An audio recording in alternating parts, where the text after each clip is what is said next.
All right, we are back once again with a tie score of 1-1 between SpyderSlayer and Yoshi. That's right. Heading into Game 3 is going to be the deciding match. That is correct. The loser will take 4th place and get some cash, but the winner will go on to face Winter in the losers final. Yep, and honestly, at this point, it could be anybody's game. I can't even make a call. I mean, game number 1, SpyderSlayer was really in control of and was able to take pretty quickly. Game number 2, he was in control for a while, but then maybe got a little bit inefficient with his resources, lost track of some units, and took some economic losses. And Yoshi made the slow crawl back. So game number 3, will fatigue become an issue for Yoshi after playing so many games at this length, or will it not? He's a machine. I mean, it seems like he's used to this level of play. You ask him about, well, what about fatigue? And he's like, well, what do you mean fatigue? Like, these are normal games for me. Yeah. Like, I do this all the time. Right, so. So I don't think that's going to be an issue. I'd be more worried about SpyderSlayer. And, I mean, if fatigue does become an issue, this should not be the time for it because it's just going to continue to be an issue. Yeah. If you win here, you've got to go on to the next one, and then you have to win that to continue in the tournament. There's just a long road ahead for these players if they want to take top spot. And honestly, these players are so close in skill, I would say, that really I believe that the map choice really makes a lot of difference, too. I mean, the second map chosen by Yoshi after he lost, this map chosen by SpyderSlayer, see if that will be an advantage to him.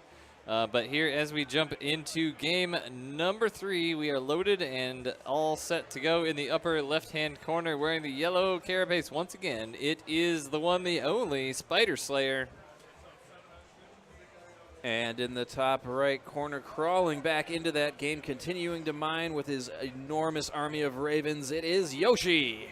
He was mining with the enormous army of ravens? That's right, he was mining with the ravens. So SpyderSlayer sending out his drone to go scout, try and figure out what his opponent is. And Yoshi is going to be building his wall right near that debris line, which makes it a little bit easier to finish that wall in the early stages. You can finish the rest of it later. And he does get, you get that in-base expansion. That's kind of nice, too. Yeah, absolutely. And this is maybe, it's hard to say why SpyderSlayer would choose this one. I would think just because it's bigger. We saw in game number 1 a larger map that he likes to really start to expand a lot once he starts getting a little bit of control. And last game he started to do that, but unfortunately those expansions were the same expansions that Yoshi wanted to take. Mm-hmm. So I think maybe a bigger map is maybe a little bit more of an advantage to SpyderSlayer, maybe why he chose it, or at least he feels more comfortable on it. Given that he can expand more, and given how immobile Yoshi's army is once it gets towards the later stages of the game, it's not as easy for him to trundle all the way from up here around his main comfort zone all the way down to here, one of these corners. That is very true. SpyderSlayer taking his hatchery in the in-base expansion. He has not put down his pool yet, but why should he? His opponent doesn't even know where he is yet. You could make some assumptions. So it looks like he's going to be scouting around here. He knows that he's not in the lower left-hand corner with the Overlord going around, and Yoshi's scouting the lower right-hand corner. So going to keep on moving around. Looks like Yoshi is going to be making a couple Marines here, at least to begin with. And SpyderSlayer not really getting out on the map as much to scout here early, or at least not getting a drone out to scout. Oh, he did. No, he did. He did some harassment in Yoshi's base and then left. Okay. Usually he hangs around a little bit more to try and prevent the expansion here, but the expansion is in base, so I suppose that's a little bit futile. Oh, no supply. I think he's supply blocked. Mm-hmm. Well, at least SpyderSlayer calls out his own issues. Yoshi feeling for him there. Yoshi's is not sure what's going on, but gas is being mined here. He's getting close to 40 here, so it's going to be a little bit here before speed can be completed, so it won't be any super fast speedlings. Just going to keep on making drones and queens here with the extra minerals that he does have. Yoshi now does have a Reaper that is headed out onto the map. Going to see what it can see. The queen should be done just about by the time the Reaper gets here, maybe a little bit later. This in-base expansion is really, really easy. I don't know. There's just I'm thinking way ahead here as far as stages of the game and areas that Yoshi's going to have to defend from the eventual Mutalisk. And this in-base expansion, there's a lot of border space here to defend. Yeah, there is, and you know, I'm not sure how far Yoshi's going to try and do that. He may just go all missile turrets once again. I mean, he built over 20 by the time the Mutalisks were out in the last game. You know what I did really like last game was when SpyderSlayer kind of took that sort of average size drop of roaches and hydras. They actually did quite a bit of damage in the main base, and you know, if he wants to be able to succeed in winning this game, I think he just needs to keep Yoshi busy and peeled from side to side in all different ways. But 2 Reapers are going to be heading into the natural expansion here, and the Queen is going to push them away. Looks like no drones killed so far. Oh, and one of those Reapers is getting actually pretty low. SpyderSlayer accidentally looks like he was attacking his refinery there, or his assimilator there a little bit. Roaches are now on the field chasing down one of those Reapers. There are now 3 together down here, and they are starting to heal up, but the Roaches have found them. One goes down. The other 2 are making their way back home. So now we have this signature Roach push of SpyderSlayer heading its way across the map to try and get some damage done. Yoshi are pretty well defended against this, but actually what SpyderSlayer could do is kind of stay outside of the range of that bunker and work on these rocks here. Yoshi obviously would be building some supply depots inside, but it would kind of force him into that if he doesn't quite want to yet. I think the Reapers are actually not able to get in. They can't find a place to jump up. That's pretty funny. There they go. Nope, not going to work. Oh, SpyderSlayer trying to micro back one of his roaches. He does stop the SCV from building that bunker, though. It is not going to go down. Trying to get it killed off. SCV is going to have to build something behind there if he wants to get out, but the tank pops out right next to the roaches. Very ideal for SpyderSlayer. This push getting quite a bit done here. Yeah, I mean, he's taking a lot of damage from this one bunker, but he keeps pushing in a little bit further, and there's so many SCVs here that are mining now. It looks like so he needs to focus more of his roach attention on that bunker that is building in the back, and he would be able to make it in. It looks like he just needs to get out of range of that initial bunker. Maybe a little bit of misclick there, trying to find a sweet spot to get out of range of that, but Yoshi is going to eventually hold him in with a great wall of Terran. Yeah, continuing to build. He really did not want those roaches to get in. Looking at the losses on that, Yoshi losses are just ever so slightly greater than SpyderSlayer's. Looks like Yoshi going to start sort of a multi-tiered wall. If you break through the front level, you still have to get through the second layer. So there is the signature spire going down here of SpyderSlayer after that roach push. That's a fairly common thing that he's been doing lately. Not really any other upgrades yet, just making more drones, more bases, expanding down here to a third, and likely will be working his way down in this L shape here, expanding down the left. Expected to maybe take this eventually here in the middle just to prevent Yoshi from taking it too easily. In the later stage of the game, it's just so Yoshi has so many command centers, so many orbital commands, it's just so easy for him to fly one out and just mule it and basically mine it out in about 3 minutes. Yeah, I mean, one of the neat things, though, about this in-base expansion, and Yoshi is putting down a missile turret there, but, like, if he did want to take this third where SpyderSlayer is putting that creep down, if he could just kind of bounce back and forth with those Mutalisks in between the 2 mineral lines.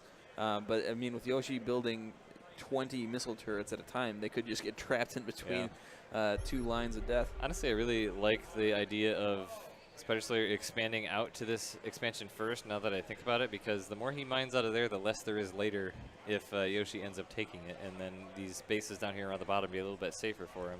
I mean, if Yoshi's going to try and take that base, though, that's SpyderSlayer's in some trouble if he ends up getting a base there to mine that close to his main.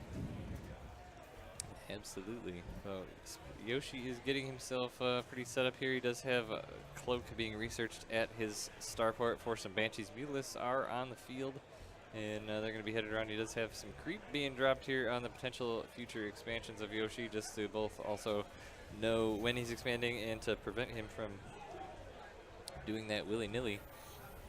So a ton of missile turrets are being produced now. The number is already up to 8 as the Mutalisks are moving around the map. They're going to try and come in the natural expansion, but there's already 3 missile turrets over there. It is really interesting here how much Yoshi defends with buildings rather than units. He really doesn't make that many units early in the game, but he has such good building placement that he really doesn't need that many.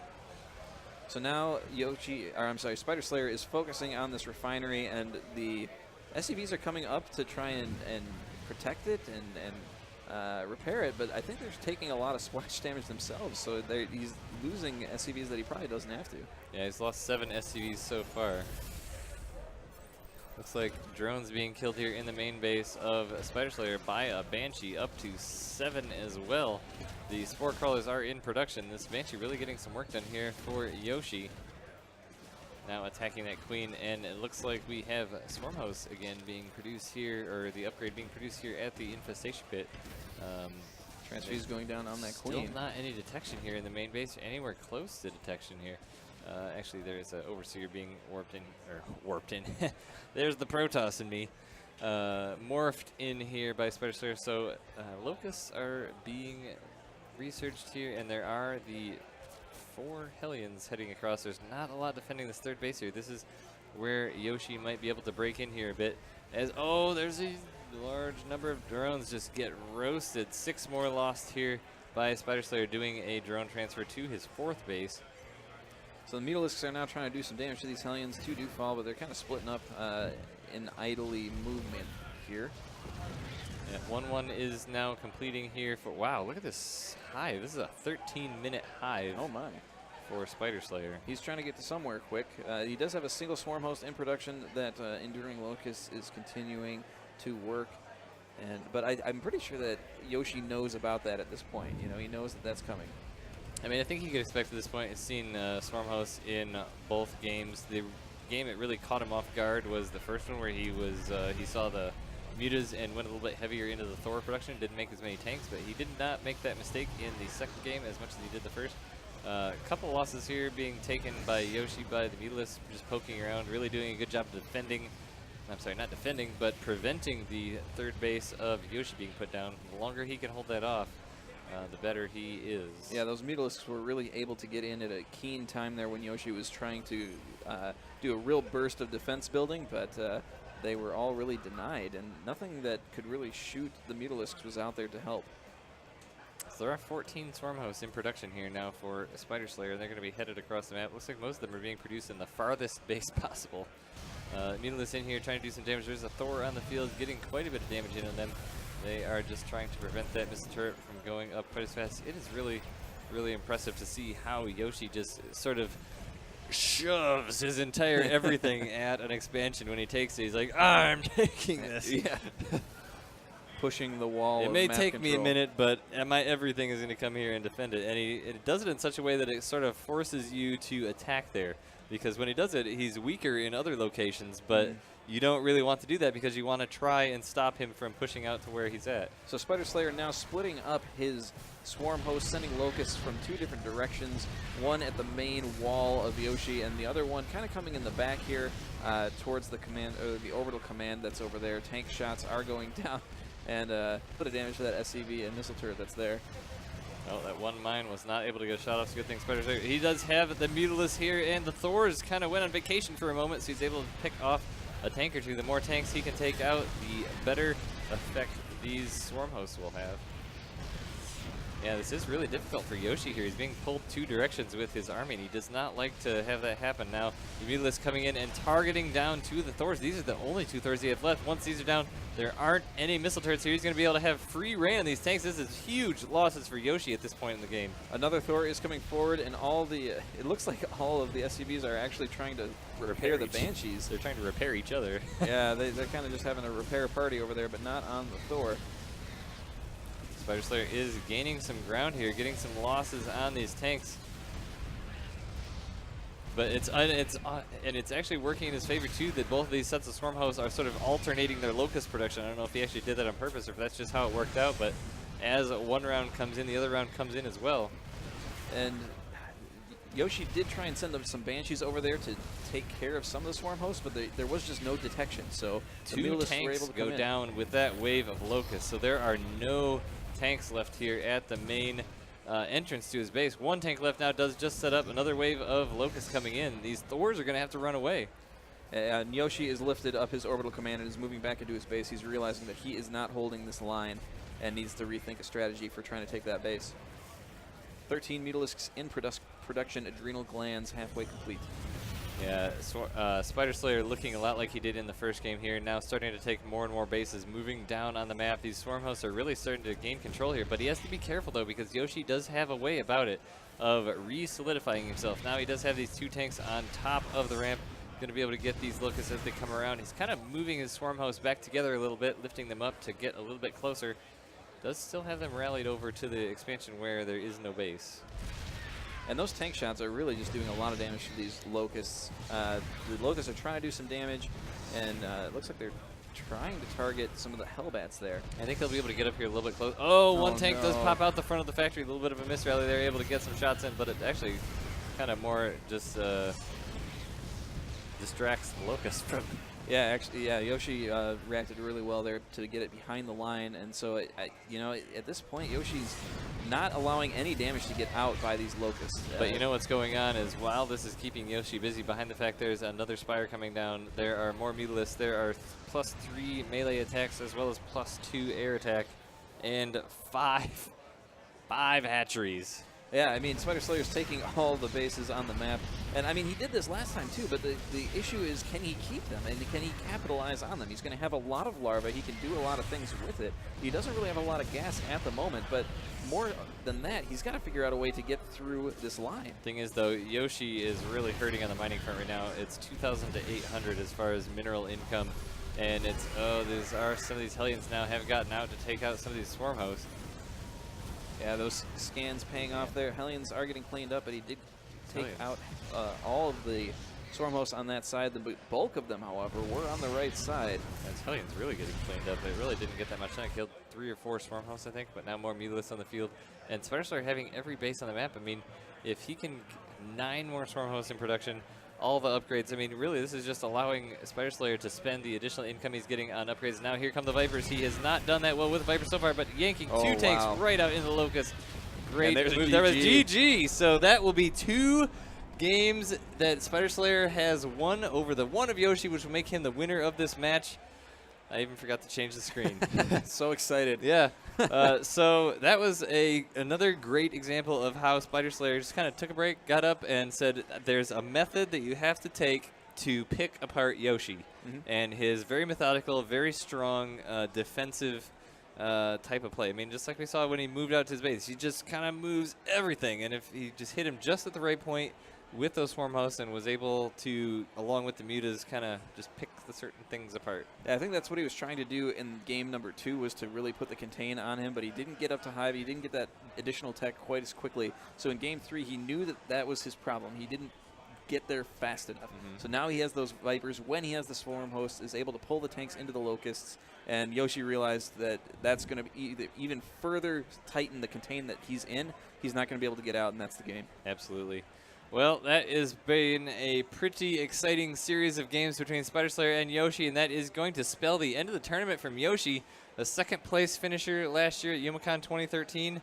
I believe that will be, what, fourth place? Fourth place. Yep. So Yoshi will be taking 4th place, and SpyderSlayer will be going on to face Winter next in the loser bracket final best of 5 ZVZ. And this will be an exciting match to see because the first match we saw yesterday between SpyderSlayer and Winter was pretty decisive in favor of Winter. So, you know, SpyderSlayer obviously went home last night, so he's got to know that if he works through this, he's the potentiality of playing either Desro or Winter.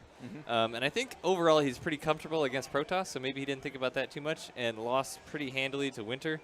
So maybe we can get an interview with him here shortly to talk about the last match and see what he's looking forward to in the next round. All right. So we're going to take a brief break here, and we'll be right back.